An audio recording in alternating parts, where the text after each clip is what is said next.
This is College Algebra, Lesson 6.3, A is in Alpha, and we're just going to start out with example 1 in this section, which is called Solution of Polynomial Equations.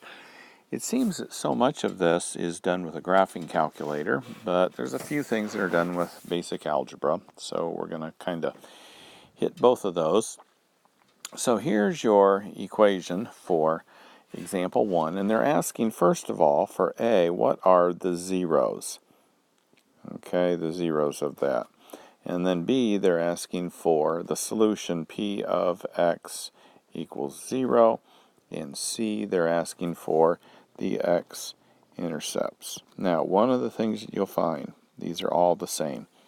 So once you find A, you've got B and C. They're just giving you some practice of realizing that when P of x is 0 or y is 0, that is where your graph crosses the x-axis, which makes it an x-intercept, and when y is 0, that crossing of the x-axis is your zeros of the equation. So anyway, that's what they're asking for.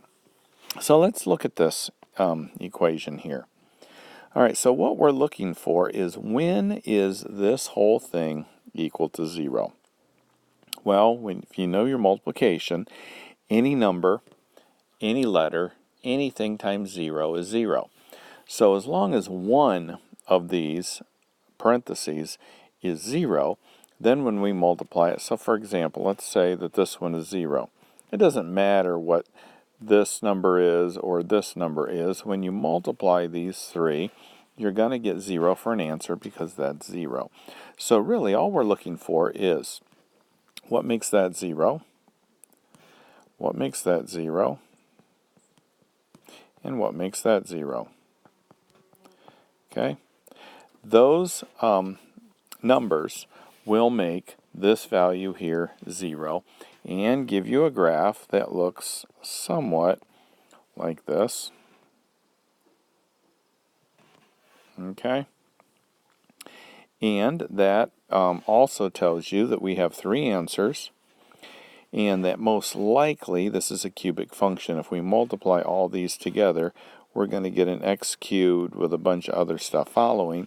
And remember from 6.1, x cubed looks like this graph. Okay, it crosses at 3 points at most, and it has 2 turning points at most, and has this shape.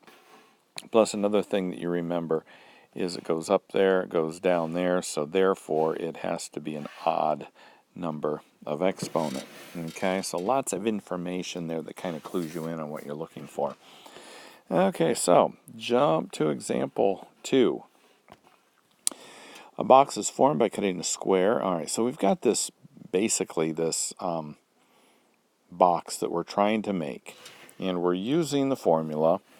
You can go ahead and read all of that information if you want, but we're using the formula length times width times height. And using that formula, they've got information in there. 24 inches on both sides, folding up the sides. Okay, they give you all that stuff. And you look at the top of page 457, gives you an idea of what this box looks like. All right, so volume, length times width times height. So they're telling me that my length, my width, and my height.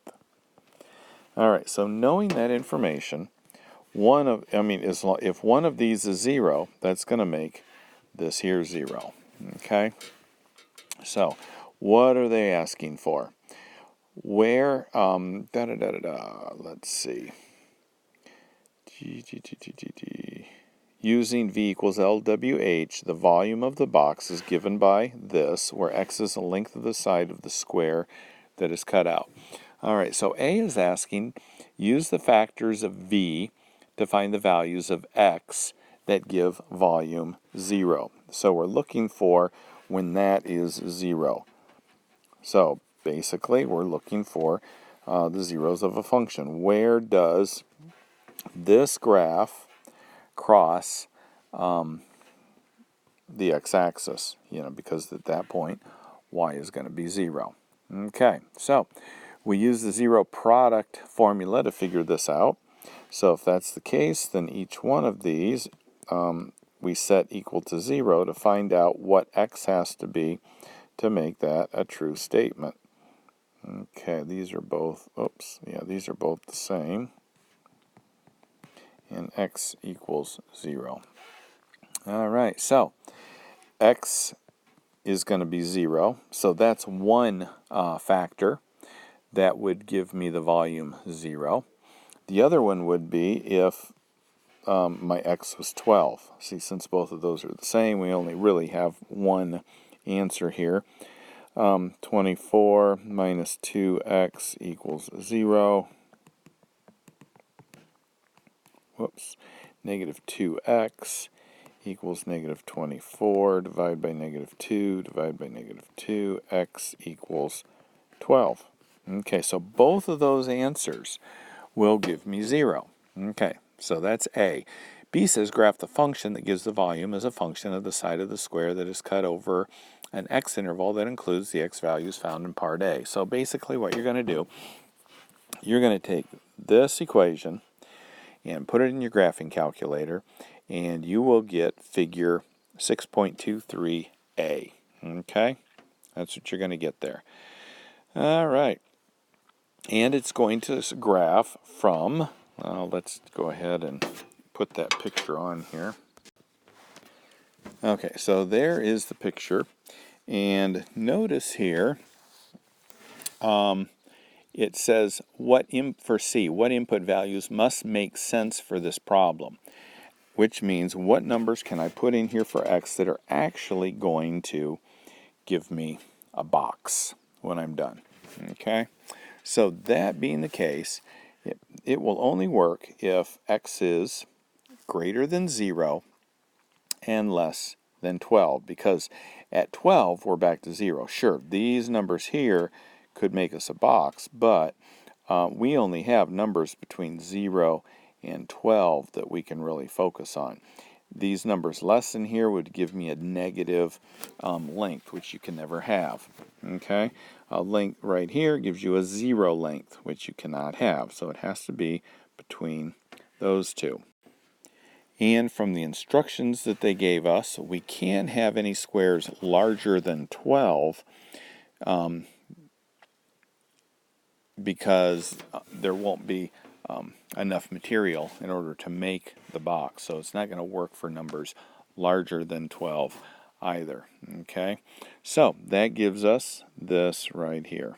Those are our possibilities. All right, so D, graph the function using the input values that make sense. So we're only going to graph from here to down here. So that's what they give you in the B part of 6.23.